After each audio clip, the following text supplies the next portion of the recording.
Hello students, welcome back और YouTube channel study circle 24 entrance.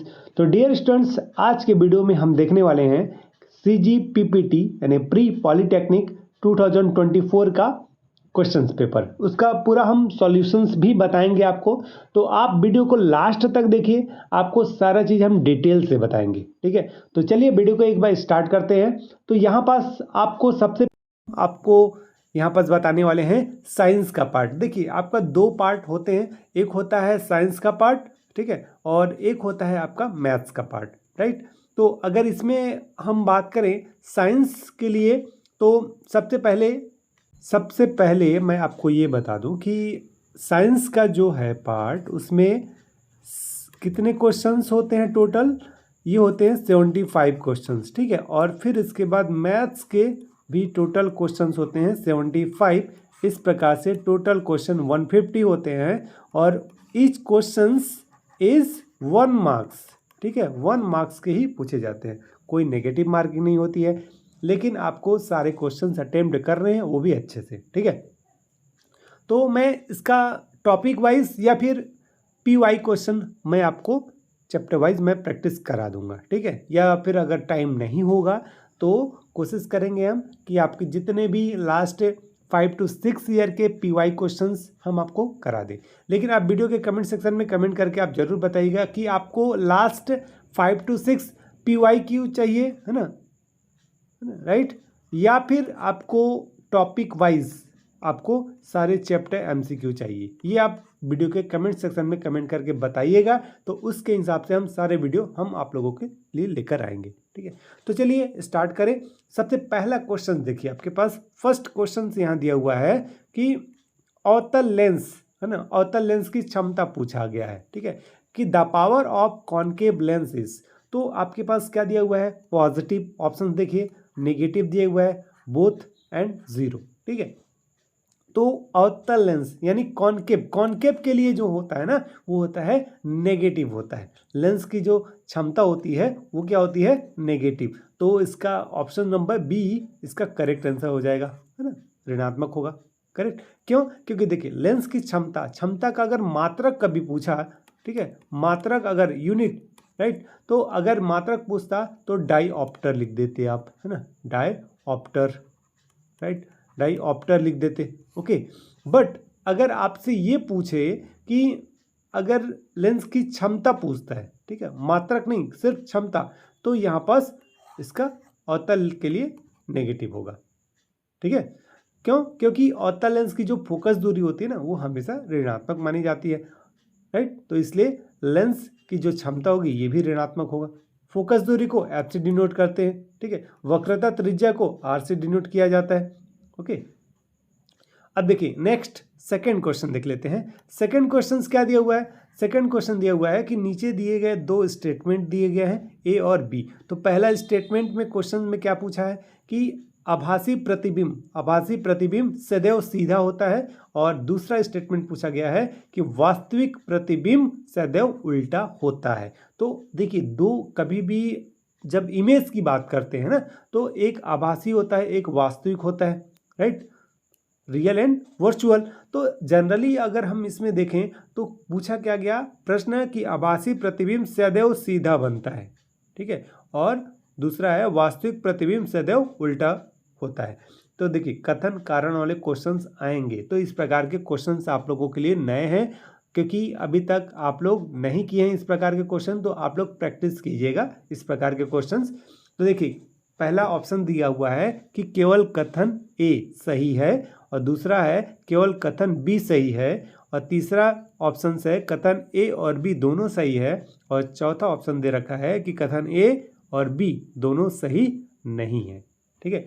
तो इसका सही आंसर अगर देखा जाए तो जो स्टेटमेंट दिया है आभासी प्रतिबिंब सदैव सीधा होता है, ठीक है, ये भी सही है। फिर इसके बाद दूसरा बोला गया है कि वास्तविक प्रतिबिंब सदैव उल्टा होता है, ये भी बात सही है, राइट। तो सभी वास्तविक प्रतिबिंब उल्टे, याद रखिएगा, ठीक है। जो वास्तविक प्रतिबिंब होता है ना, ये वास्तविक प्रतिबिंब जिसको हम बोलते हैं रियल इमेज, है ना, ऑलवेज विल बी इन्वर्टेड, यानी उल्टा बनता है, ठीक है। ये हमेशा आप याद रखिएगा। और ऐसा, और एक चीज़ और याद रखना है आपको कि गोलीय लेंस के लिए, है ना, गोलीय दर्पण, ठीक है, ये गोलीय जो दर्पण होता है ना एक प्रकार से, तो आपने देखा होगा कि लेंस तो खैर इस प्रकार से होगा आपके पास, ठीक है, ये उत्तल लेंस है, ठीक है, ये क्या है कॉनकेव लेंस, और जो आपके पास इस प्रकार से होगा, ठीक है, ये होता है कॉनकेव लेंस, राइट। फिर इसी के बाद आता है दर्पण आता है, राइट, अवतल दर्पण, उत्तल दर्पण यानी कॉनकेव मिरर और कॉन्वेक्स मिरर। तो इस प्रकार से इनसे बनने वाले प्रतिबिंब वो आपको याद रखने हैं कि किस प्रकार से बनेगा, ठीक है। तो याद रखिए सभी वास्तविक प्रतिबिंब उल्टे व सभी आभासी प्रतिबिंब क्या होते हैं, सीधे बनते हैं। तो ये जो आभासी प्रतिबिंब होता है हमेशा सीधा ही बनता है, ठीक है। तो ऐसा लेंस और गोलीय दर्पण दोनों के लिए होगा, लेंस के लिए भी होगा, और जो गोलीय दर्पण होता है, गोलीय दर्पण को हम जनरली क्या करते हैं कि किसी भी प्रकार से इस प्रकार से हम ऐसा शो करके हम शो कर सकते हैं, ठीक है। एक होता है अवतल गोलीय दर्पण और एक होता है उत्तल गोलीय दर्पण, ठीक। तो इसका correct answer option number C.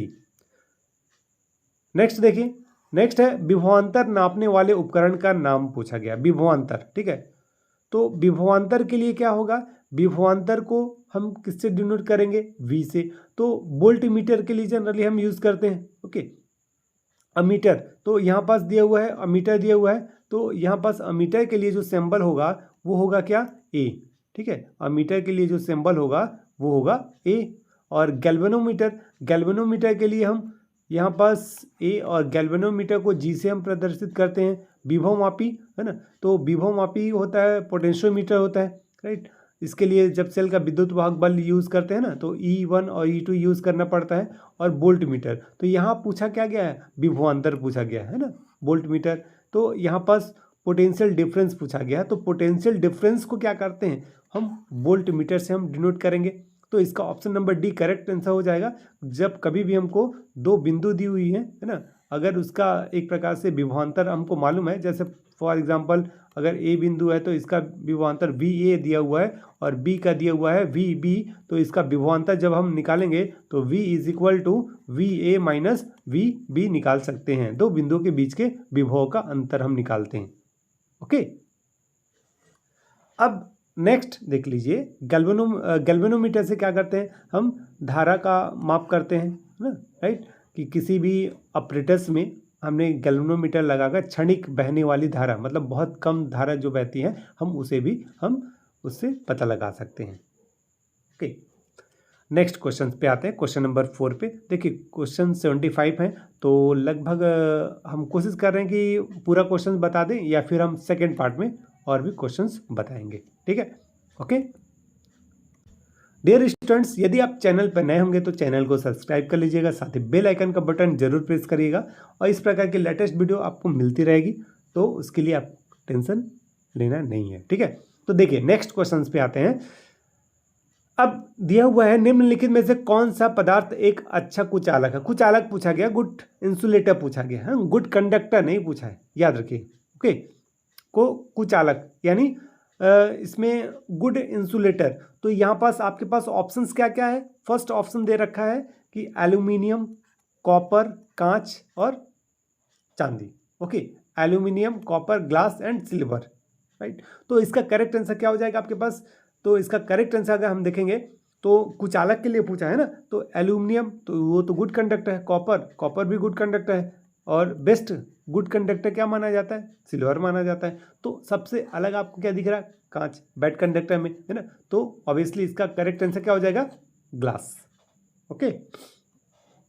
Next देखिए, अगर यही क्वेश्चन गुड कंडक्टर के लिए पूछता ना, ठीक है, तो हम यूज़ कर सकते थे एल्यूमिनियम, कॉपर, चांदी, इनमें से कोई भी एक ऑप्शन मिल जाता, तो that is your answer, okay. Next question है, यदि किसी प्रतिरोध तार का व्यास आधा कर दिया जाए, प्रतिरोध तार का पूछा गया है कि उसका व्यास हाफ कर दिया जाए तो उसका प्रतिरोध हो जाता है ना। क्या है प्रतिरोध का जो सिंबल है इस प्रकार से होता है, हम आर से रिप्रेजेंट करते हैं, तो उसका पूछा है उसका व्यास को आधा कर दिया जाए। इसका मतलब आप समझ रहे हैं कि अगर R is equal to rho L इसकी लंबाई हो गई, है ना, अपॉन ए। अब यहाँ से हम यूज़ कर सकते हैं ए उसका हम निकाल लेंगे क्या, मतलब एक प्रकार से जो व्यास बोला गया है ना, तो गोले के लिए अगर हम निकालते हैं तो उसका π/4 हम यूज़ कर सकते हैं इसके लिए। तो एक फॉर्मूला मिल जाएगा अपने पास कि ρl अपॉन, इसके लिए हम जब एरिया इसका निकाल रहे हैं ना, तो π/4 यूज़ करेंगे और d²। ठीक है, तो अब डी क्या हो जाएगा, यहाँ पास डायमीटर होगा यानी व्यास ना। तो इस प्रकार से ये आपके पास 4 इसमें मल्टीप्लाई हो जाएगा। ठीक है, और इसके लिए अगर हम यूज़ करेंगे तो क्या मिलेगा आपको यहाँ पास, तो इसको हम ऐसा लिखेंगे कि R is equal to 4ρl upon pi और d², ऐसा लिख सकते हैं, है ना। तो इस प्रकार से इसका व्यास क्या हो गया, आधा कर दिया जाए, है ना। क्वेश्चन में पूछा है कि आधा कर दिया जाए, तो अगर हाफ कर दिया जाएगा तो हमारे पास अगर 2 रेडियस हैं, है ना, R1 और R2 अगर ले लें इसी हिसाब से, तो अपने पास क्या मिलेगा, जैसे हम निकाल सकते हैं R2 अपॉन R1। तो जब हाफ कर दिया जाए ना, तो लाइक फॉर एग्जांपल d1/d2 हम 2 अलग अलग हम यूज़ करें डायमीटर के लिए, तो उसके लिए d1/d2 का स्क्वायर करके हम फाइंड कर सकते हैं। और यहाँ पास आएगा d1 और जो दूसरा व्यास है उसको हाफ कर दिया जाए तो d/2। ठीक है, तो अब दोनों का आप स्क्वायर कर दीजिए यहाँ पास, तो दोनों का स्क्वायर यूज़ करेंगे, ये भी d1 होगा, यहाँ पास d2 मैंने लिखा है वो भी d1 ही है ना। तो लेकिन जो दूसरा है उसका d हाफ करना है, तो ये तो चेंज हो गया ना। तो यहाँ से अगर स्क्वायर करेंगे आप तो d1² मिलेगा, d1² अपॉन d1² अपॉन 2 का स्क्वायर 4 हो जाएगा। तो ये तो दोनों कैंसिल हो जाएगा, 4 ऊपर चला जाएगा। ठीक है, तो यहाँ पास क्या मिलेगा, R2 is equal to 4R1 मिल जाएगा, यानी 4 गुना हो जाएगा। ठीक है, क्वेश्चन में पूछा गया है कि उसका व्यास आधा कर दिया जाए तो उसका प्रतिरोध कितना होगा, तो 4 गुना हो जाएगा, याद रखिए। ठीक है, R2 is equal to 4R1 आ जाएगा, करेक्ट। ओके, तो इस प्रकार से इसको आप सॉल्व करके बताएंगे कि 4 गुना। नेक्स्ट क्वेश्चन देखिए, अब अगला क्वेश्चन से है विद्युत आवेश की इकाई पूछा है, विद्युत आवेश, है ना। The unit of electric charge is, तो आवेश को हम किससे दर्शाते हैं, क्यू से दर्शाते हैं, क्यू से रिप्रेजेंट करते हैं। तो एम्पियर तो धारा का होता है। ठीक है, कुलम क्या होता है ना, इसके लिए हम यूज़ कर सकते हैं। और ऊर्जा का मात्रक जूल होता है ना, और विभवांतर का मात्रक वोल्ट होता है, राइट। तो obviously option number B correct answer हो जाएगा आपके पास कि विद्युत आवेश का मात्रक क्या होता है, कुलम को, यानी आवेश क्यू है और उसका मात्रक कुलम, तो Ne इसका एक फॉर्मूला हो जाता है। ठीक है, मेजरमेंट किया जाता है इसी से। N यहाँ पास एक संख्या हो जाएगी, E इलेक्ट्रॉन का आवेश हो जाएगा, जिसकी वैल्यू 1.6 × 10⁻⁻⁹ कूलम होता है। ओके, नेक्स्ट क्वेश्चन आपके पास 7 क्वेश्चन है, निम्नलिखित में से किसका उपयोग पेरिस्कोप बनाने के लिए किया जाता है, right. Which of the following is used to make periscope. Okay, तो यहाँ पास आपके पास ऑप्शन दे रखा है कि समतल लेंस और उत्तल दर्पण, अवतल दर्पण और समतल दर्पण। ठीक है, तो आपके पास जो क्वेश्चंस है पेरिस्कोप बनाने के लिए, राइट, तो पेरिस्कोप बनाने के लिए इसका जो करेक्ट आंसर हो जाएगा ये होगा समतल दर्पण का यूज़ किया जाता है। ठीक है, तो पेरिस्कोप एक्चुअल में क्या होता है, देखिए पेरिस्कोप कैसे बनता है वो एक मैं डायग्राम के थ्रू आपको बताने की यहाँ कोशिश कर रहा हूँ कि देखिए लाइक फॉर एग्जांपल यहाँ से सनलाइट या फिर कोई भी लाइट यहाँ से आ रहा है। ठीक है, ये लाइट यहाँ अंदर प्रवेश कर रहा है। अब आपने इस कॉर्नर पर, ठीक है, एक इधर इस कॉर्नर पे आपने एक मिरर लगा दिया। ठीक है, अब इसी पाइप को कुछ इस प्रकार से आपने बना रखा है। ठीक है, तो इसका जो लाइट है यहाँ पास आएगा। ठीक है, यहाँ पास भी आपने एक मिरर लगा दिया। अब इसके बाद इसका जो इमेज बनेगा वो कहाँ बनेगा, इधर। ठीक है, राइट, यहाँ पास आपने एक मिरर लगाया और एक मिरर आपने यहाँ पास लगा दिया। ये 2 जगह आपने एक मिरर लगा दिया हुआ है। ठीक है, ओके, तो इस प्रकार से आप उसकी लाइट हम बता सकते हैं। ठीक है, तो पेरिस्कोप बनाने के लिए जनरली हम जो यूज़ कर रहे हैं वो क्या, प्लेन मिरर का यूज़ कर रहे हैं। ठीक है, और अगर आप इसका जीता जागता अगर उदाहरण अगर देखना चाहेंगे तो अभी हाल ही में जो आपका मैं बता दूं कि जो श्री राम भगवान का जो मंदिर बना हुआ है, जो वहाँ पास सूर्य का तिलक लगता है ना, अगर आपने देखा होगा वीडियो में, तो वो इसी मेथड पे लगता है। ठीक है, इसी प्रकार से सनलाइट को अंदर की तरफ गर्भगृह में प्रवेश कराया जाता है। ठीक है, मेथड यही है, राइट। तो देखिए अब आगे नेक्स्ट क्वेश्चंस पे आते हैं। नेक्स्ट क्वेश्चंस पे आएंगे तो यहाँ पास आपको मैच द फॉलोइंग, सही जोड़ी बनाना है। ठीक है, ध्यान से क्वेश्चंस को देखिएगा, है ना। सारा चीज़, कुछ चीज़ें मैंने पहले बताया है तो आपको याद हो जाएगा। यहाँ पास देखिए पहला दिया हुआ है धारा दिया हुआ है, ठीक है, धारा, फिर वोल्टेज, प्रतिरोध और शक्ति, है ना। तो धारा का मैंने अभी बताया था आपको, है ना। तो धारा का जो मात्रक होता है वो होता है एम्पियर, ठीक है, राइट। वोल्टेज, तो वोल्टेज के लिए क्या हो जाएगा, वोल्ट हो जाएगा। प्रतिरोध के लिए ओम, ठीक है, प्रतिरोध का मात्रक ओम होता है, और शक्ति का होता है वॉट। तो आपके पास देखिए यहाँ पास ऑप्शन दे रखा है ए बी सी डी, तो ए का सेकंड देख लीजिए था क्या, नहीं, ए का फर्स्ट ही था आपके पास। तो यहाँ पास देखिए ये तो ऑप्शन नंबर ए होगा नहीं, है ना।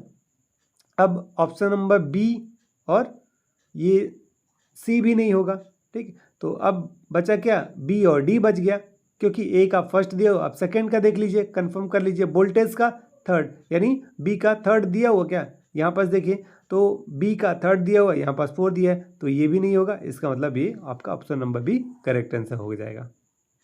ओके, चलिए नेक्स्ट अब क्वेश्चन नंबर 9 है, घरेलू प्रत्यावर्ती धारा की आवृत्ति होती है। ये काफ़ी मोस्ट इंपॉर्टेंट क्वेश्चन है ना। तो ये इसका करेक्ट आप याद रखिएगा, है ना, कि 50 हर्ट्ज होता है, ठीक है, 50 हर्ट्ज, राइट। ये आपके पास करेक्ट आंसर हो जाएगा।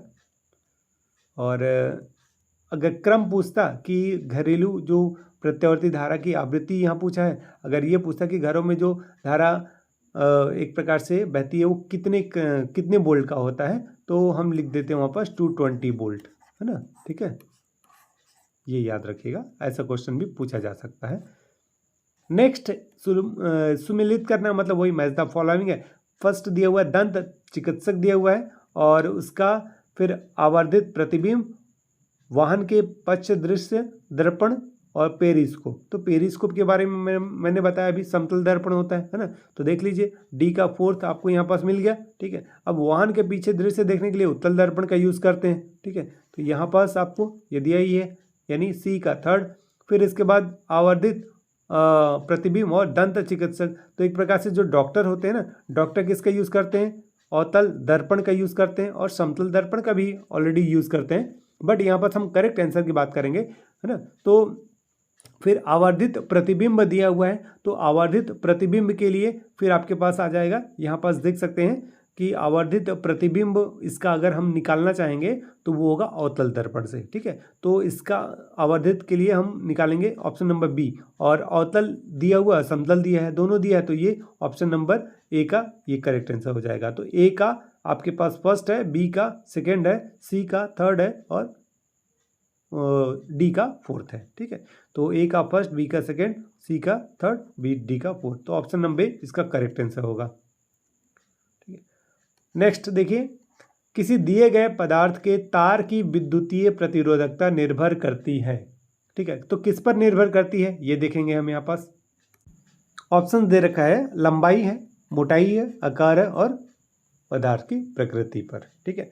तो तार की विद्युतीय प्रतिरोधकता पूछा है ना। तो प्रतिरोधकता क्या होगा भाई, तो प्रतिरोधकता की बात करें तो ये पदार्थ की प्रकृति हो जाएगा, ठीक।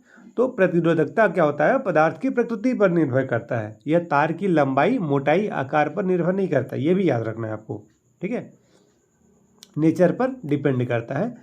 नेक्स्ट क्वेश्चन, धारा को नापने के लिए कौन सा इकाई उपयोग किया जाता है। तो धारा को मापने के लिए कौन सा इकाई हम उपयोग करेंगे, एम्पियर का, है ना, इससे पहले ही मैंने बता रखा है, ठीक है।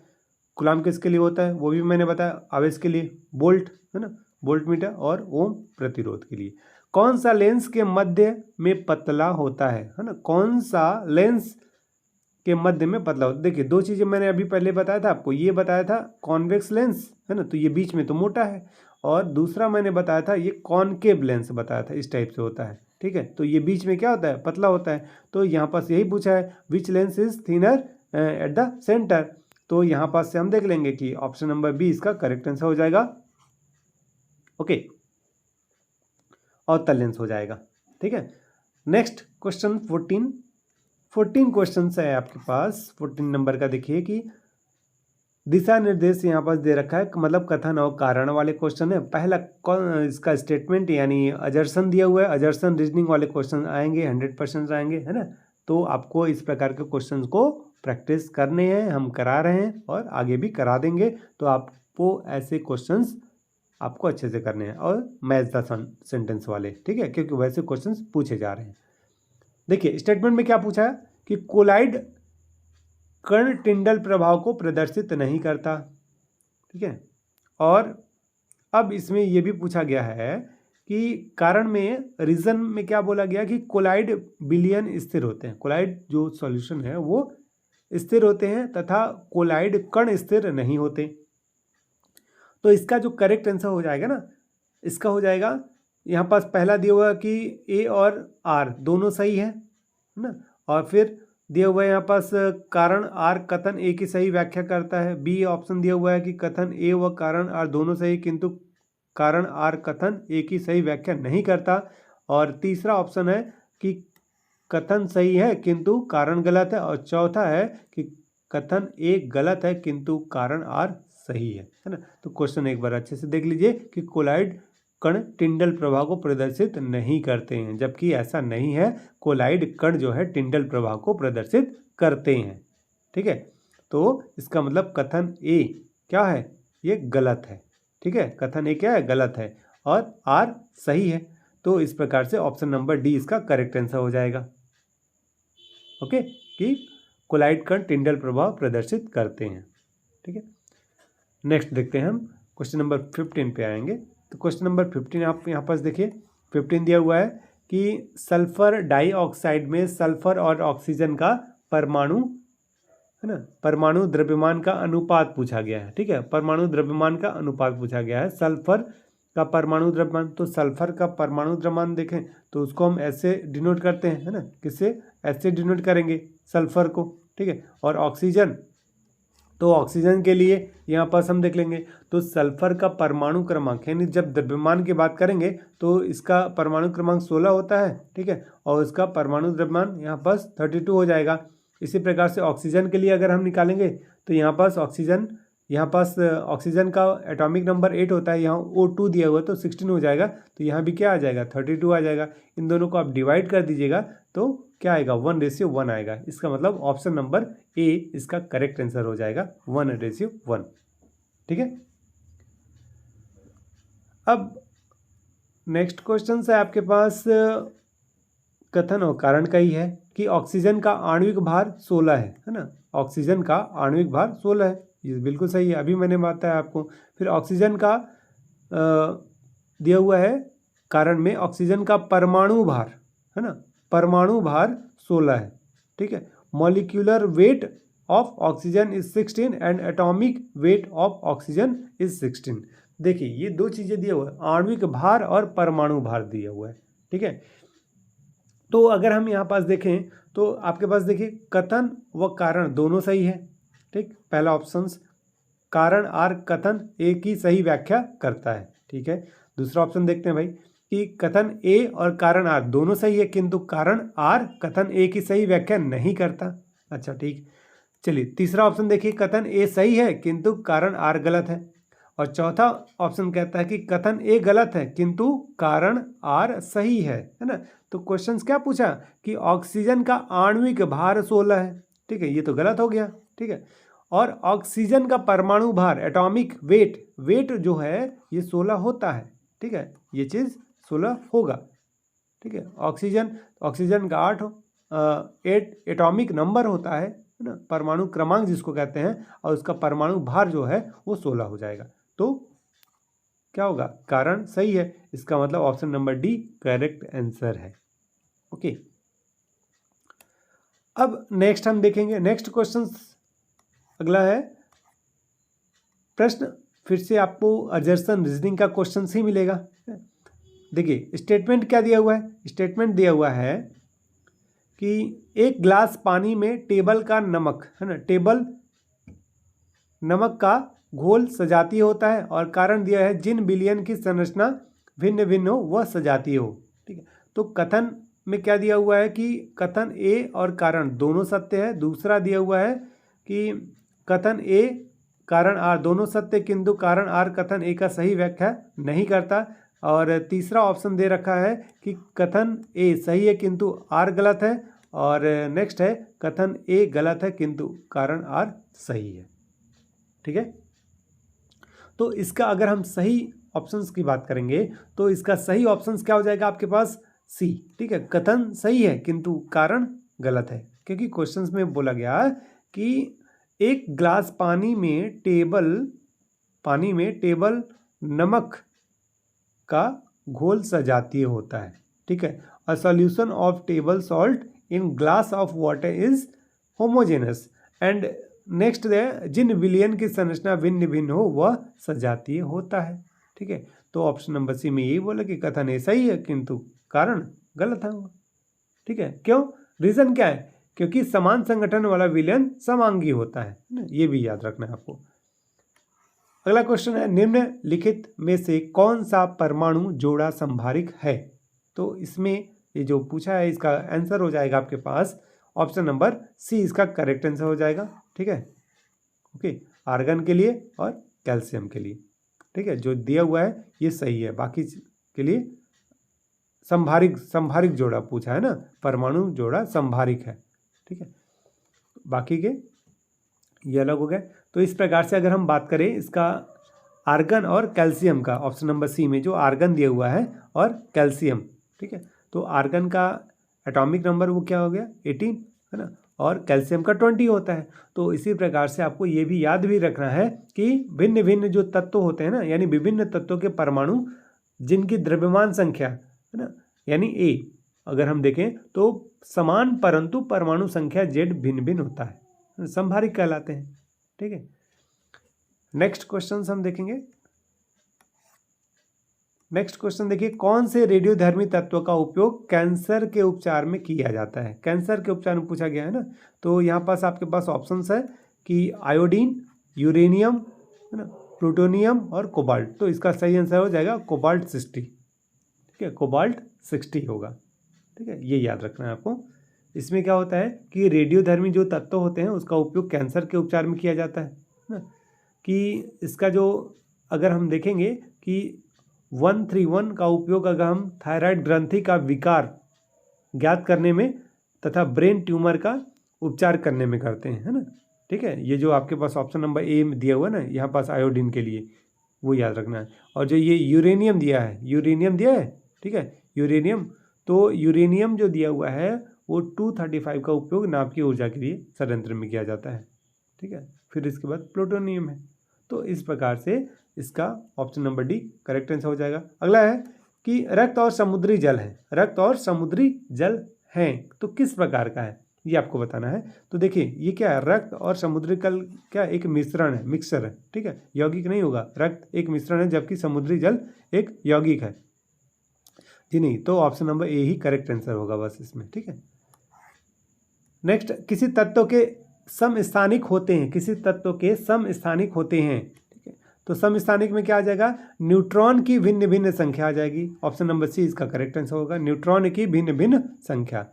अभी क्वेश्चंस बहुत सारे हैं तो चलिए अब फटाफट मैं आंसर बता रहा हूँ। ठीक है, नेक्स्ट है क्वेश्चन नंबर 22 दिया हुआ है। 22 का आंसर देखेंगे। अभी यहाँ पास क्वेश्चन दिया हुआ है कि एल्यूमिनियम का परमाणु द्रव्यमान 27 है, एल्यूमिनियम का परमाणु द्रव्यमान 27 है और एल्यूमिनियम का एक परमाणु कार्बन 12 और परमाणु के द्रव्यमान है ना 1/12 से 27 गुना भारी है। ठीक है, तो इसका अगर हम आंसर की बात करेंगे तो इसका आंसर ये कथन कारण वाले क्वेश्चन हैं। ठीक है, तो इसका option number A correct answer हो जाएगा कि कथन ए व कारण आर दोनों सही है और कारण आर कथन ए की सही व्याख्या करता है। ठीक है, option number A correct answer होगा। ठीक है, अब क्वेश्चन नंबर 23 देखिए, डाल्टन के परमाणु सिद्धांत द्वारा प्रस्तावित सबसे उल्लेखनीय अवधारणा पूछा है ना, अवधारणा। तो क्या होगा, परमाणुविक भार दिया हुआ, परमाणुविक द्रव्यमान दिया हुआ है, आणविक द्रव्यमान दिया हुआ है और परमाणुता दिया हुआ है। ठीक है, तो इसका सही आंसर होगा आपके पास परमाणुविक द्रव्यमान। ठीक है, ओके, परमाणुविक द्रव्यमान हो जाएगा, राइट, जिसको परमाणु द्रव्यमान भी हम कह सकते हैं। नेक्स्ट क्वेश्चंस 24 कि निम्नलिखित में से कौन सा पदार्थ प्रकृति में सजातीय नहीं है। देखिए यहाँ बस आपके पास क्वेश्चन पूछा गया है कि निम्नलिखित में से कौन सा पदार्थ प्रकृति में सजातीय नहीं है ना, प्रकृति नेचर में पूछा गया है। तो यहाँ पास बर्फ दिया हुआ है ना, बर्फ एक समांगी मिश्रण है, ठीक है, राइट। तो एक प्रकार से बर्फ सजातीय होगा, समांगी है, राइट। कॉफ़ी का कप ये भी एक समांगी है, सजातीय होगा। लेकिन मिट्टी है ना, मिट्टी ये सजातीय नहीं होगा, ठीक है, ये क्या है, सजातीय नहीं है, ठीक है।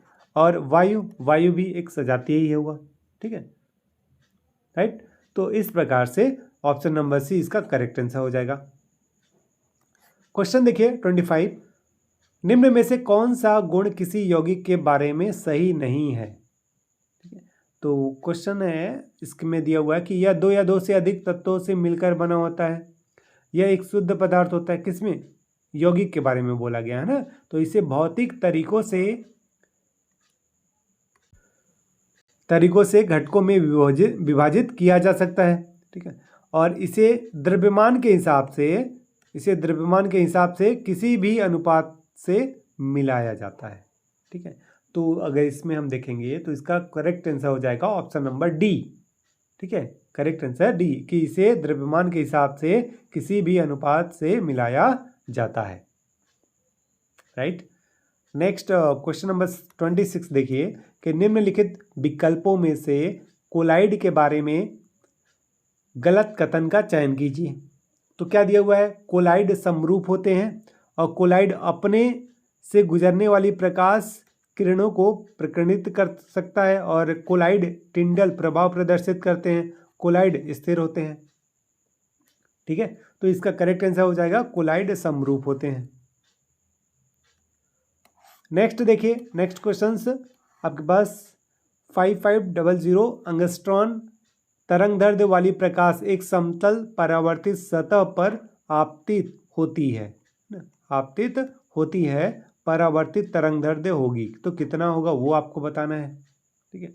तो इस प्रकार से इसका करेक्ट आंसर क्या हो जाएगा, 5500 एंगस्ट्रॉन, ठीक है, इतना ही होगा इसमें। क्यों, क्योंकि परावर्तन में प्रकाश की तरंग दैर्ध्य आवृत्ति में गति नहीं बदलती है ना, तो इसलिए इतना ही करेक्ट होगा 5500 एंगस्ट्रॉन, ठीक है। नेक्स्ट, मैच द फॉलोइंग है, मतलब मैच करना है आपको। शक्ति की ऐसा ही इकाई क्या होती है, वाट होती है, विद्युत धारा का एम्पियर होता है और ऊर्जा का जूल होता है, ठीक है। तो इस प्रकार से आप बता सकते हैं बस। फिर नेक्स्ट है कॉलम 1 और 2 को सही मिलाना है, ठीक है। परावर्तन पूछा है तो परावर्तन, अपवर्तन और पूर्ण आंतरिक परावर्तन, ठीक है। तो यहाँ पास देखिए मरीचिका दिया हुआ है और फिर mu is equal to sine I by sine R दिया हुआ है। फिर नेक्स्ट दिया है बिना माध्यम में परिवर्तन के प्रकाश पथ में परिवर्तन, ओके। तो यहाँ पास इसका जो करेक्ट आंसर आएगा वो होगा, देखिए परावर्तन। तो परावर्तन के लिए क्या देखिए क्वेश्चन है, क्वेश्चन परावर्तन बोला ना, परावर्तन। अब परावर्तन के लिए क्या होगा, यहाँ पास बिना माध्यम में परिवर्तन के प्रकाश के पथ में परिवर्तन। फिर अपवर्तन, तो अपवर्तन के लिए ये हो जाएगा mu is equal to sine I upon sine R. और सी के लिए पूर्ण आंतरिक परिवर्तन मतलब मरीचिका। तो ऑप्शन नंबर ए नहीं हो सकता, बी नहीं हो सकता, ऑप्शन नंबर सी इसका करेक्ट आंसर हो जाएगा। क्वेश्चन नंबर 30 देखिए, खगोलीय दूरदर्शी द्वारा अंतिम प्रतिबिंब वस्तु की तुलना में होता है, ओके। तो खगोलीय दूरदर्शी के लिए बोला गया है तो वास्तविक और उल्टा, वास्तविक और सीधा, काल्पनिक और सीधा और काल्पनिक और उल्टा, ठीक है। तो एस्ट्रोनॉमिकल जो टेलीस्कोप होता है ना, इसमें ये याद रखिए कि इसका जो प्रतिबिंब पूछा है वो क्या होता है, उल्टा होता है ना। वो कैसा होगा, एक प्रकार से काल्पनिक व उल्टा बनता है। तो इस प्रकार से हम ऑप्शन नंबर डी इसका करेक्ट आंसर हम शो करेंगे, ठीक है।